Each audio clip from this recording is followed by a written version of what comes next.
Russian submarine activity around undersea cables that provide internet and other communications connections to North America and Europe has raised concerns among NATO officials, according to The Washington Post.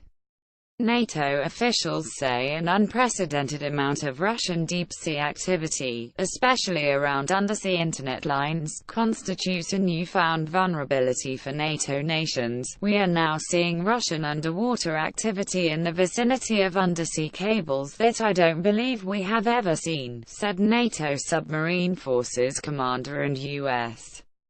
Navy Rear Admiral Andrew Lennon. Russia is clearly taking an interest in NATO and NATO nations' undersea infrastructure. It's a pattern of activity, and it's a vulnerability, added British Air Chief Marshal Stuart Peach, who has spoken about the issue in the past. "Can you imagine a scenario where those cables are cut or disrupted, which would immediately and potentially catastrophically affect both our economy and other ways of living if they were disrupted?"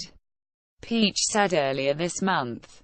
Lennon added that Russian vessels had been spotted doing underwater intelligence gathering, but wouldn't say for sure whether the Russian vessels had been seen actually interacting with undersea NATO cables. "They can do oceanographic research, underwater intelligence gathering," he said. "And what we have observed is an increased activity of that in the vicinity of undersea cables.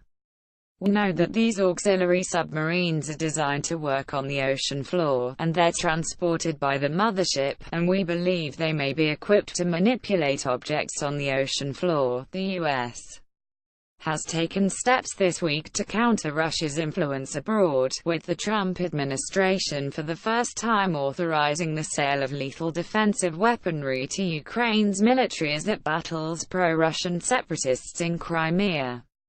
The Trump administration announced this week it would begin selling anti-tank missiles and sniper rifles to Ukrainian forces, for a total sale of more than $40 million. The deals will have to be approved by Congress after a 30-day wait period.